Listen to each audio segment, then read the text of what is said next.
सत श्री अकाल, नमस्कार। पंजाबी रेडियो और पंजाबी टीवी यूएसए देख सुन रहे सभी साथियों का बहुत बहुत स्वागत है इस समय के विशेष प्रोग्राम बेअर्थ the headlines with Mandeep Punia में।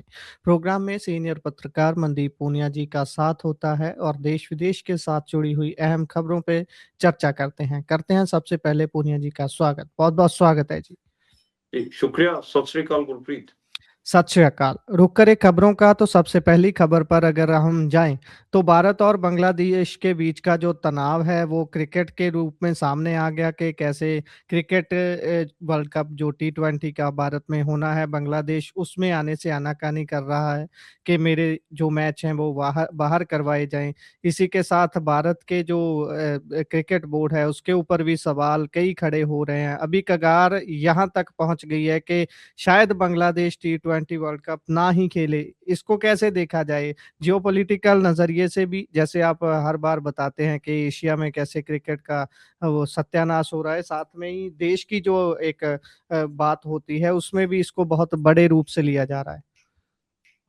देखिए, क्रिकेट को लेकर पहले भी लगातार हमारा एक क्रिटिसिज्म रहा है कि जैसे इंटरनेशनल क्रिकेट को जो बीसीसीआई है, खासकर जो आफ्टर जय शाह जो टाइम पीरियड है, वो कैसे जी, खत्म करता जा रहा है। और ये जो आज हम बात कर रहे हैं, ये कुछ नया नहीं है। ये हम देख रहे हैं कि 2011 के बाद से ही लगातार इसके ऊपर बात शुरू हो गई थी कि जो जी, भारत में जो बीसीसीआई है, वो जितना रिच है, जितने उसके पास रिसोर्सेज हैं, वो दूसरे दूसरे मुल्कों के क्रिकेट के ऊपर भी असर डाल रहे हैं। आईपीएल का मामला था। आईपीएल में बांग्लादेशी खिलाड़ी को 3 जनवरी को बाहर निकाला गया और उसके जी, बाद ये विवाद शुरू हुआ। आईपीएल से जब निकाला गया तो उसकी जो मुहिम थी वो तो 4-5 बाबाओं ने चलाई थी, और जो फर्जी किस्म के बाबा होते हैं उन्होंने इस मुहिम को चलाया, और उन फर्जी बाबाओं के दबाव में आके बीसीसीआई ने फैसला भी ले लिया कि हम आईपीएल में बांग्लादेश के खिलाड़ी को नहीं खिलाएंगे। उसका असर ये हुआ कि उसमें जो रीजन ये तो दे नहीं सकते थे कि वो बांग्लादेशी है, मुसलमान है, इसलिए हम उसको आईपीएल में नहीं खिलाएंगे। उसमें रीजन ये दे दिया कि जो बांग्लादेश का जो खिलाड़ी है, जो आईपीएल में खेलने के लिए आ रहा था, उसकी सुरक्षा को लेकर खतरा है, इसलिए हमने उसको बैन कर दिया है। ठीक है। अब उसी बात को बांग्लादेश क्रिकेट बोर्ड ने इश्यू बना लिया है। बांग्लादेश क्रिकेट बोर्ड कह रहा है कि जब आईपीएल में आप हमारे सिर्फ एक खिलाड़ी की सुरक्षा को सुनिश्चित नहीं कर सकते, तो आप हमारी पूरी टीम की सुरक्षा को कैसे सुनिश्चित कर सकते हैं? इसलिए हमारी टीम को तो लगातार खतरा बना हुआ है। आपको पता था कि वर्ल्ड कप होने जा रहा है, उसके बावजूद आपने आईपीएल में हमारे खिलाड़ी को बैन किया। तो बांग्लादेश जो क्रिकेट बोर्ड है, वो अपने खिलाड़ी के साथ खड़ा है और उनकी चिंताएँ हैं अपने खिलाड़ियों को लेकर, तो उसको उसको लेकर वो कह रहे हैं कि हमारे मैच श्रीलंका में करवाए जाएँ। कोई जायज़ माँग है, क्योंकि पाकिस्तान में भारतीय खिलाड़ियों की सुरक्षा की चिंता थी, तो वो मैच दुबई में हुए थे। आप एशिया कप याद करिए, हाँ? और भी कई ऐसे मौके बने हैं जब भारत और पाकिस्तान का मैच है वो दुबई में हुआ है। तो बात जायज़ है कि श्रीलंका में आप करवाइए जो बांग्लादेश के मैच है। लेकिन आईसीसी जय शाह अब अपनी अकड़ दिखा रहे हैं। जैसा कह रहे हैं कि हम आपकी टीम को स्क्रैच कर देंगे और आपकी जगह पे हम स्कॉटलैंड को खिला लेंगे। तो यह भी स्थिति बनी हुई है। लग रहा था कि आज ये विवाद सुलझ जाएगा, क्योंकि आईसीसी ने 1 दिन की मोहलत दी थी, लेकिन विवाद नहीं समझा है। बांग्लादेश क्रिकेट बोर्ड साफ स्टैंड लिए हुआ है। हालाँकि उनको दबाने की पूरी कोशिश की जा रही है, देखना होगा कि होगा क्या। लेकिन ये बड़े चीज़ें आज भारतीय मीडिया में देख रहा था, भारत मीडिया लगातार ये खबरें चला रहा है कि अगर बांग्लादेश भारत में नहीं खेला तो उसको बड़े नुकसान होंगे, उसका क्रिकेट खत्म हो जाएगा, टी20 वर्ल्ड कप से बाहर हो जाएगा। और इसके अलावा और भी जो लीग्स हैं, पाकिस्तान के जो क्रिकेटर्स हैं, बांग्लादेश के जो क्रिकेटर्स हैं, उनकी स्पॉन्सरशिप कम हो जाएगी। इसके ड्रामे इस किस्म के ड्रामे दिखाए जा रहे हैं।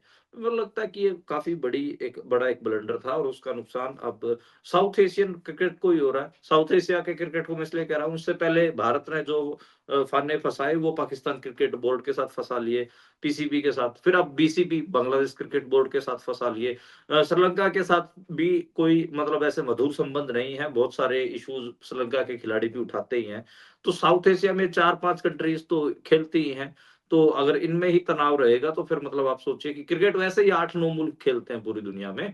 उसमें आधा हिस्सा साउथ एशिया का, और साउथ एशिया में इस समय पे लगातार टेंशन बढ़ती जा रही है। तो मुझे लगता है कि यार, खेल तो प्यार भावना के लिए खेला जाता है, इसमें मिल बैठकर समझाना चाहिए, पंचायती करनी चाहिए, पड़ोसी हैं, पड़ोसियों के साथ तो संबंध मधुर होने चाहिए। हम इंडिया का कॉन्स्टिट्यूशन भी ये बात कहता है कि हमें अपने जो पड़ोसी मुल्क हैं उनके खिलाफ जो वैमनस्यता फैलाने वाले जो एलिमेंट है, उसको लेकर भी आर्टिकल 19 1912 में ये स्पष्ट लिखा हुआ। ख़ैर, अब कोई समझे तो समझे, ना समझे तो उसका तो हम क्या इलाज किया जाए।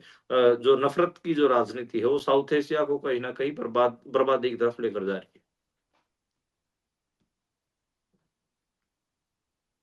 आपकी मेरे को लगता है कि गुरप्रीत आपकी आवाज़ में कोई जी, जी, जी, दिक्कत जी, आई है। हाँ। जी।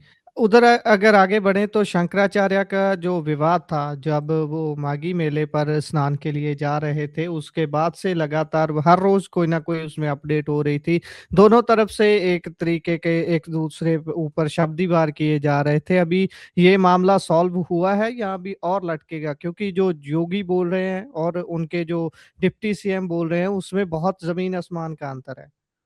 देखिए, मैंने पहले भी बताया है कि जो शंकराचार्य है, वो हिंदू धर्म के जो 4 शंकराचार्य हैं, वो हिंदू धर्म के बिल्कुल टॉप प्लेयर हैं और जो उनके साथ जो जिस किस्म का इलाहाबाद में, प्रयागराज में जो जिस किस्म का उनके साथ सलूक हुआ है, उसके उससे हम पहले भी उसकी निंदा कर चुके हैं और उनको स्वामी अविमुक्तेश्वरानंद हैं और वो उससे जो उनका अगर वैसे मत आप खोजेंगे, तो शैव मत उनसे मिलता-जुलता है।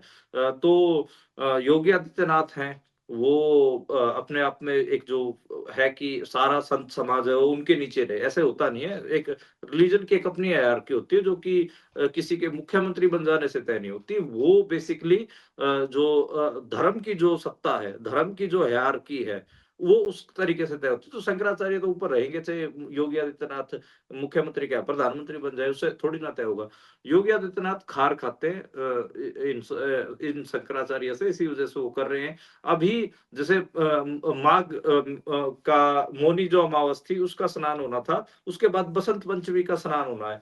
तो वो जी, पिछले कई दिनों से वहाँ पर डटे हुए हैं, आंदोलन की करे हुए हैं और उनको जो योगी आदित्यनाथ की सरकार है, वो नोटिस नोटिस खेल रही है। 48 घंटे के अंदर 3 नोटिस दिए जा चुके हैं, तो उसमें शंकराचार्य ने साफ कहा है कि मैं मेरा मौनी अमावस्या का तो आपने स्नान होने नहीं दिया, बसंत पंचमी का आ रहा है, तो उसका भी स्नान आप ऐसे ही रोकेंगे। तो ये एक मतलब जो एक परंपरा रही है, हिंदू धर्म की जो परंपरा है, उसके बीच में कहीं न कहीं योगी आदित्यनाथ आ रहे हैं और वो हिंदू धर्म की परंपराओं के साथ पॉलिटिक्स खेल रहे हैं। ये बात बाकी जी, बीजेपी की यूनिट है वो तो समझ रही है। जैसे डिप्टी सीएम है, डिप्टी चीफ मिनिस्टर तो शंकराचार्य के लिए माफ़ी माँग रहे हो, कह रहे हैं कि उनके चरणों में प्रणाम, विवाद को खत्म किया जाए।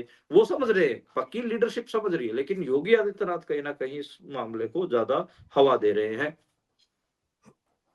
जी। और इससे आगे अगर हम बढ़ें तो अगली बात मणिपुर से जुड़ी हुई करते हैं। वहाँ मतई शख्स की गोली मारकर हत्या कर दी गई है। बीते दिनों में हमने एक और खबर वहाँ की साझा की थी जिसमें जब इंसानियत शर्मसार हुई थी। वो लड़की 23 साल की उम्र में चल बसी। अब ये जो गोली मार के हत्या की गई है, क्या ये जो विवाद चल रहा है उसी से जुड़ी हुई खबर है या फिर अलग है उस? देखिए, ये खबर रिप्रेज़ेंट करती है कि जो कुकी और मैतेई समुदाय है, उन दोनों के बीच में अलगाव की स्थिति। अलगाव इतना भयंकर है कि इसको पता नहीं कैसे समझाया जाए।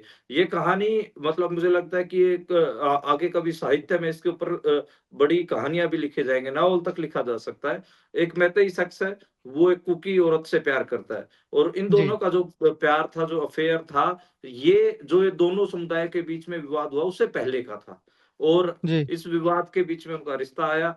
जैसे ही जो वो आदिवासी महिला थी, कुकी समुदाय की जो महिला थे, उसके आस-पास के लोगों को पता चला, तो उन्होंने मैतेई शख्स को पकड़ा और उसको गोली से उड़ा दिया और उसको हुँ, लेकर वीडियो भी बनाया। तो ये मतलब उन दोनों समुदायों के बीच में इतना बड़ा अलगाव हो चुका है कि जो पुराने रिश्ते हैं, वो भी-तार-तार हो रहे हैं। बहुत सारे जिन पुरुषों और जिन महिलाओं ने वहाँ पर शादी कर ली थी, वो सब अलग-अलग हो गए हैं। जो जिनकी कुछ लोगों की जिनकी दोस्तियाँ थी, आपस में व्यापार साझा थे या कोई और चीज़ दोस्तियाँ साझा थी, वो सब दूर हो रहे हैं धीरे-धीरे। लगातार दोनों समुदायों के बीच में इतना ज़बरदस्त अलगाव बढ़ रहा है। अब हम लगातार कहते हैं कि नफ़रत की राजनीति का असर सिर्फ़ ये नहीं होता कि वहाँ पर जो एक पॉलिटिकल डिस्टर्बेंस क्रिएट हो, नहीं। जो सोसाइटी है उसको भी उथल-पुथल करके रख देता है, रिश्ते ही रिश्तों के कातिल बन जाते हैं। मैं अभी पंजाब के 4 बड़े हिंदी लेखक रहे, जिन्होंने हिंदी जी, पंजाब के थे और विभाजन के बाद उन्होंने हिंदी में लेखन किया क्योंकि पंजाब से आकर वो दिल्ली में बस गए थे या फिर एक और दूसरे शहरों में, तो उनकी कहानियाँ मैं पढ़ रहा था, तो उसमें मैं अगर आपसे बात करूँ तो मैं कृष्णा सोबती की कहानी मैंने पढ़ी, उसमें मैंने अज्ञेय की कहानियाँ पढ़ी, राकेश मोहन की कहानियाँ पढ़ी। तो उन कहानियों का मैं आपको क्रक्स बता देता हूँ। उसमें मैं लिख भी रहा हूँ जो विभाजन की कहानियाँ हैं, कि जी, इतिहास तो ये बताता है कि देखिए कि एक विभाजन हुआ 1947 में और उसमें इतने लाख लोग मरे, ठीक है, आँकड़ों। जी, लेकिन उनकी जो कहानियाँ हैं, वो दिखाती हैं कि कैसे जो कायरता है, वो वायलेंस में बदली और उस वायलेंस का क्या कैसे-कैसे असर हुए। विषम साहनी की जो कहानियाँ हैं, खासकर मैं विषम साहनी की कहानियों की का ज़िक्र करना चाहूँगा, वो तो जी, बिल्कुल ऐसे रोंगटे खड़े कर देते हैं। मतलब एक उसमें एक एक कहानी में ज़िक्र है कि एक कहानी का नाम है अमृतसर आ गया है। तो अमृतसर आ जी, गया है में मतलब जो ट्रेन थी वो पाकिस्तान से चल रही थी, उसमें एक बाबू था हल्का पतला दुबला, तो वो जी, अमृतसर आने से पहले तक वो पठानों से डर रहा था और उसके साथ जो बाकी लोग थे वो मज़ाक भी कर रहे थे और जैसे ही अमृतसर आता है, वो पूरा एकदम से उस पता नहीं उसमें उस हल्के दुबले बाबू में कहाँ से जान आई, वो एकदम से उन पठानों के ऊपर टूट पड़ता है, वो पठान भागते हैं इधर-उधर। तो वो ऐसी-ऐसी कहानियाँ हैं जिसमें दिखा रहे हैं कि कैसे कायरता जो है किसी की वो वायलेंस में बदल रही है। जब भीड़ ये सब कर रही होती है, जो ये वायलेंस कर रही जी, होती है, तो क्या इंडिविजुअल का कोई मतलब अगर कहें कि उसकी कोई जवाबदेही नहीं होती, ऐसे बहुत सारे सवाल हैं कि जब हुँ, दुनिया पागल हो जाए, तो क्या आप भी पागल हो जाएँगे? मेरे को लगता है कि जो मणिपुर में जो हो रहा है अभी के कुकी और मैतेई समुदाय के इ ये ऐसा जब भारत का विभाजन हुआ था, भारत देख चुका है और ऐसे ही अब 2 समुदायों का विभाजन मणिपुर में हो रहा है, कुकी और मैतेई समुदायों का। ये बहुत खतरनाक है और वहाँ से ऐसी जो कहानियाँ आएँगी, जिसमें ये 2 प्रेमी जोड़े थे, एक मैतेई समुदाय से और एक कुकी, तो उस मर्द को मार दिया गया है। तो ऐसी जी। भयावह कहानियाँ आगे चल के साहित्य का हिस्सा होंगी और लोग कहा करेंगे कि जब 2 समुदाय में अलगाव होता है, तो सिर्फ़ वो राजनीतिक नहीं होता, वो सामाजिक स्तर पर बहुत गहरे असर डालता है। जी, बिल्कुल, बिल्कुल। इससे आगे अगर अगली बात करें तो शाहूकारों का हौसला हम इस बात से अंदाज़ा लगा सकते हैं कि जब वो एक शख्स को कंबोडिया ले जाकर किडनी बेच देते हैं। ये कहाँ का मसला है? इससे पहले भी एक ऐसा ही मसला आया था किसान का?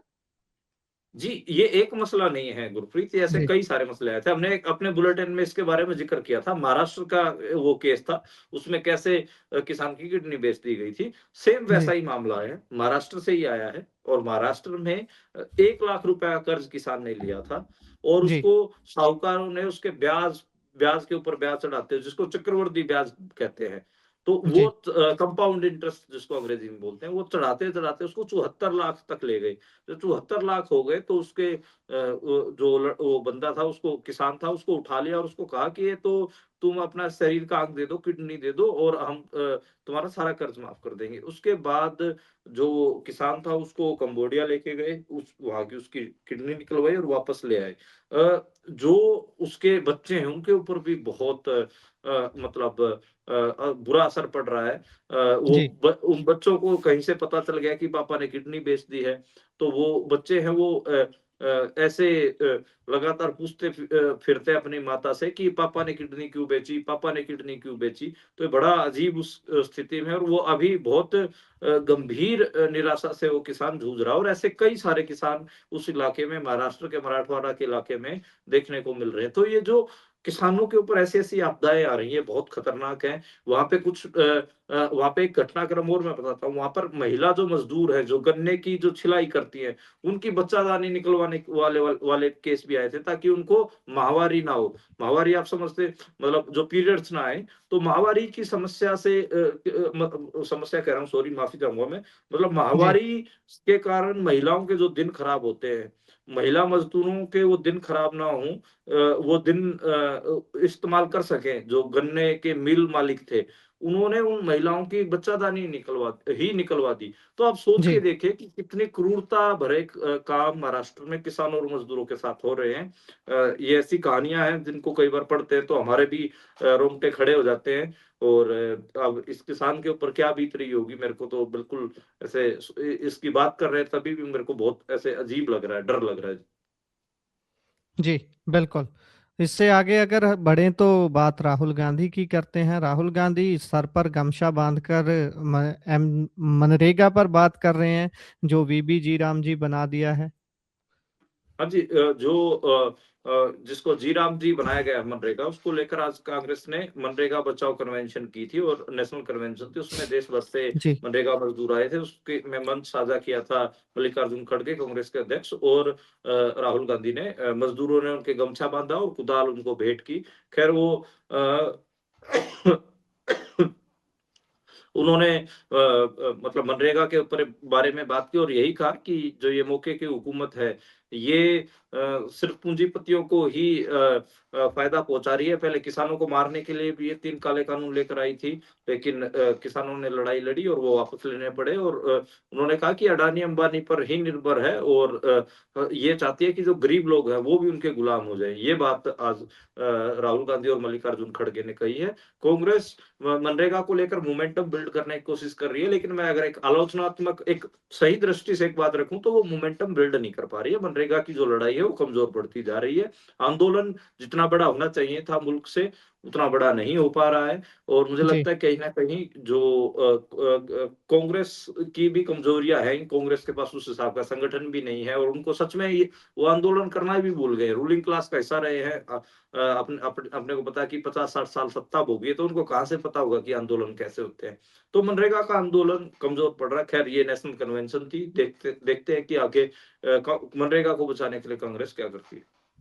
जी, देखने वाली बात है क्योंकि जैसे आपने कहा है कि इसको उतना बड़ा मुद्दा नहीं बना पा रहे लेकिन अगर इसको बड़ा मुद्दा बनाते तो शायद ये भाजपा के लिए बहुत ही ज़्यादा खतरनाक साबित हो सकता था। इसमें चलो भाजपा का भी कुछ योगदान होगा, कुछ योगदान खुद आप इस कांग्रेस का भी है कि वो इसको पूरे तरीके से बना ही नहीं पाई क्योंकि स्टेट्स में जब हम देखते हैं अलग-अलग स्टेट से सिर्फ पंजाब की बात ही करें तो अगर मनरेगा के लिए स्टेज लगाई है तो वहाँ पर बात वो सिर्फ 27 को लेकर कर रहे हैं कि हमें वहाँ कैसे जीतना है, क्या करना है। मनरेगा के ऊपर पहले तो किसी का वर्क नहीं है, उसके बाद उस पे बात बात करने के लिए जैसी चीज़ें चाहिए उनमें से कोई गुज़रा ही नहीं है, तो उस पे बात कैसे करेगा? बहुत बड़ी दिक्कत है ये और इससे आगे बढ़े तो उधर भोजशाला में पूजा और नमाज़ एक साथ होगी, सुप्रीम कोर्ट ने ये कहा है। देखिए, मध्य प्रदेश का ये जो धार में भोजशाला है, उसको जी, लेकर ये मामला है। और वहाँ पर हमको पता है कि जो माँ सरस्वती की पूजा होती है और वहाँ पर मस्जिद भी है। तो पहले तो मुझे लगता है कि जब जब तक ये हुकूमतें नहीं बनी थी, मॉडर्न सिस्टम नहीं था, खासकर ऐसी हुकूमतें जो हिंदू-मुसलमान के ऊपर राजनीति करते हो, तब तक तो हिंदू और मुसलमान वहाँ पर हिंदू एक तरफ पूजा कर रहे होते थे, मुसलमान नमाज़ पढ़ के खत्म कर देते थे। अब तो सुप्रीम कोर्ट तक मामला जा रहा है। मैं उस इलाके की वीडियोज़ देख रहा था, वहाँ पर भोजशाला में सैकड़ों पुलिस कर्मी तैनात हैं, वहाँ पर जो सीआरपीएफ की बटा फ़ोर्स हैं, वो रेकी कर रही हैं। और वहाँ पर कुछ अब की बार जो बसंत पंचमी है शुक्रवार को है, तो शुक्रवार को जुम्मे की नमाज़ अदा होती है, तो वो 1 से 3 का वक़्त वो रखा गया है, बाकी पूजा भी होगी। ख़ैर, हम तो चाहेंगे सुख शांति से हों, दोनों इकट्ठा हो जाएँ तो भी कोई दिक्कत नहीं है, दोनों ईश्वर की इबादत कर रहे हैं, दोनों उस ऊपर वाले अल्लाह से सारी दुनिया का भलाई माँग रहे हैं, सारे धर्मों के लोग। तो इनमें जो आपस में जो लड़ाई होती है, ख़ासकर इबादत करते हुए या प्रार्थना करते हुए, वो नहीं होनी चाहिए। मतलब हम जब आप और हम जब स्कूल में बच्चे थे, मैं तो ख़ासकर अपना जीवन अगर याद करूँ, तो हमारी जो प्रार्थनाएँ थी, उन प्रार्थनाओं में जो सुबह सवेरे की जाती थी, तो उसमें तू ही राम है, तू रहीम है, तू करीम कृष्ण खुदा हुआ, इस किस्म की हमारी प्रार्थनाएँ होती थी, जिसमें हम हर धर्म के जो गुरु हैं या ईश्वर हैं या भगवान हैं, सबका हम नाम लेते थे। और जी। उसमें लेकिन अब जो स्थिति बन रही है वो बड़ी अजीब है।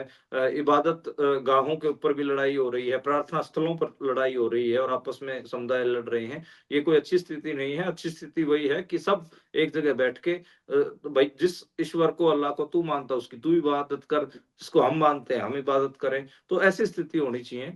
तो खैर, ये पता नहीं होगा कब, पर अभी तो बहुत देखो कैसे पुलिस के टुकड़ियाँ तैनात की जा रही हैं, सीआरपीएफ तैनात की जा रही है ताकि 2 अलग-अलग धर्म अपनी इबादत कर सकें। ਜੀ। ਇਹ ਕਦੀ ਹੋ ਸਕਦਾ ਹੈ ਜਾਂ नहीं ये तो बहुत दूर दी कौड़ी लगता है क्योंकि जो हमारे सियासतदान हैं उनको ये बात कतई भी मंजूर नहीं है कि कहीं भी एक साथ एक मंच पर इकट्ठा होकर 2 धर्मों के या ज़्यादा धर्मों के लोग बैठ जाएँ। खैर आगे बढ़ें तो खतरे में है हिमालयन सेब का भविष्य, ऐसा क्यों? देखिए मैं देख रहा था कि वहाँ पर हिमालय में जितने भी बागवानी से जुड़े हुए यूनिवर्सिटीज़ हैं या फिर रिसर्च इंस्टीट्यूट है, वो सारे इस बार यही बात उठा रहे हैं कि जो क्लाइमेट चेंज हो रहा है उसका असर सेब पे साफ तौर पर दिख रहा है। इस समय पे पहले भी हम 3-4 दिन से हम लगातार ये बात कर रहे हैं कि जो टेम्परेचर है वो कम होना चाहिए था ताकि सेब अपनी शेप ले सके और उसको कम टेम्परेचर की ज़रूरत भी होती है। पर्याप्त ठंड जिसको हम चिलिंग इफेक्ट जिसको बोलते हैं एप्पल को उसकी ज़रूरत होती है। चिलिंग इफेक्ट नहीं पड़ हो रहा है, बर्फबारी नहीं हो रही है, उसका असर सेब के ऊपर पड़ रहा है और हिमालय में जो हॉर्टिकल्चर जो अगर कहें कि जो सेब की जो खेती है, उसके ऊपर सेब की जो बागवानी है, उसके ऊपर असर पड़ रहा है और अब की बार सेब का साइज़ भी उतना बड़ा नहीं है और उसमें जो सेब में एक रस भरता है, जो मिठास जो होती है, वो भी नहीं है। तो हिमालयन सेब के किसान हैं, हिमालय में चाहे जम्मू के हों, कश्मीर के हों, हिमाचल के हों, उत्तराखंड के हों, अब की बार उनके लिए ये सीज़न अच्छा नहीं जाने वाला है। जी। उधर पंजाब में अनुशासनहीनता की वजह से राहुल गांधी नाराज़ नज़र आ रहे हैं। बीते दिनों में जो चन्नी का बयान था, उसने जैसी कड़वाहट भरी, उसके बाद कड़वाहट तो क्या, उसने वैसे उस ही ग्रुप की मीटिंग में इस बात को रखा था। बात तो इस पर भी बनती है कि अगर पार्टी के अंदर ऐसी बातें खुलकर नहीं होगी, तो किस मंच पर ये सारी बातें होंगी? तो अभी जो अनुशासनहीनता है, इसमें क्या आगे होगा? फिर राहुल गांधी इस सारे मामले को सेटल करेंगे, कोई मीटिंग होगी? वैसे तो आज भी शायद एक मीटिंग चल रही थी, बाहर निकलकर हाथ लहराते हुए नज़र आए हैं सारे। देखिए बड़ा अजीब है कि ऐसी 2027 में अपने आप को अभी से जीता हुआ डिक्लेयर करके कांग्रेसी एक दूसरे के खिलाफ बयानबाजी कर रहे हैं, अभी से सीएम की कुर्सी की लड़ाई लड़ रहे हैं, ठीक है? जी। तो वो अजीब तो है ही। ख़ैर चरणजीत सिंह चन्नी ने जो बात उठाई थी उसमें मुझे नहीं लगता कि कोई गलत बात उन्होंने कही थी। उन्होंने सही बात कही थी कि जो पार्टी की जो अलग-अलग पोस्ट हैं, जो अलग-अलग पद हैं, उनके ऊपर सभी जातियों का प्रतिनिधित्व होना चाहिए। जो कि पंजाब कांग्रेस में नहीं है। पंजाब कांग्रेस के जो अध्यक्ष हैं, वो भी अपने आप में ही विवादित हैं, काफ़ी विवादित बयान देते रहते हैं। ख़ैर आज राहुल गांधी ने निकलता क्या है लेकिन मुझे तो यही समझ में आ रहा है कि जो भूपेश बघेल हैं और जो वेणुगोपाल हैं, वो कहीं न कहीं जो राजा वड़िंग ग्रुप है, प्रताप बाजवा का जो ग्रुप है, उधर ज़्यादा झुकते हुए दिखाई दे रहे हैं। कहीं हरियाणा में जैसे कुमारी शैलजा फैक्टर था, वैसा चरणजीत सिंह चन्नी फैक्टर बन के कांग्रेस अब की बार 2027 में हार ना जाए, 2012 में जो कांग्रेस के साथ पंजाब में हुआ था, वैसा हाल ना हो जाए, ये बिल्कुल भविष्य इनका दिख रहा है।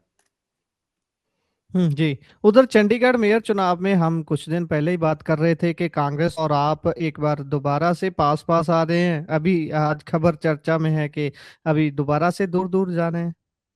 देखिए, क्रॉस वोटिंग की संभावना है ही। आम आदमी पार्टी के जो पार्षद थे, उनमें से 2 को तो बीजेपी अपने उड़ाई ले गई और बहुत संभावनाएँ हैं कि जो mayor, deputy mayor, senior deputy mayor ये सारी जो पोस्ट हैं, वो बीजेपी ही बनाए क्योंकि जो आम आदमी पार्टी के जो पार्षद हैं, उनको चंडीगढ़ में खरीद लिया गया है। जी। और इससे आगे अगर बढ़ें तो बात करें सज्जन कुमार की। 1984 के जो सिख कत्लेआम थे, उस मामले में सज्जन कुमार को बरी कर दिया गया है। क्या ये जो बरी किया गया है, सबके सारे के सारे केसेस जो इस पर थे, उनसे हुई है बरी, इसको किया नहीं, है? नहीं, ये तो एक कोई मामला था, उसको लेकर ये मामला आया है और उसमें सज्जन कुमार को बरी किया गया है। उसको लेकर ही एसजीपीसी ने अपना बयान दिया है। एसजीपीसी के अध्यक्ष हैं एडवोकेट हरजिंदर धामी, उन्होंने ये बात कही है कि 41 साल से जो सिख परिवार हैं, वो न्याय की बाट जोह रहे हैं और उसकी माँग भी कर रहे हैं लगातार। तो उस न्याय पे कहीं न कहीं जो ये फैसला है, ये उन्होंने कहा कि ये कुठाराघात है और ये गलत है। न्याय की जो लड़ाई है पिछले 4 दशकों से सिखों की चल रही है और सज्जन कुमार जैसे जो लोग हैं, वो बाहर नहीं आने चाहिए, ये उन्होंने कहा है और उन्होंने कहा कि ये जो अनजस्टिस कहीं न कहीं सिखों के साथ, ऐसे पीड़ितों के साथ खासकर जो उस मामले में पीड़ित थे, उनके साथ ये हुआ है। बिल्कुल, बिल्कुल। इसी के साथ प्रोग्राम का समय यहाँ समाप्त होता है। आप जुड़े जानकारियाँ साझा की, बहुत-बहुत शुक्रिया। शुक्रिया, सत श्री अकाल, नमस्कार, आदाब। सच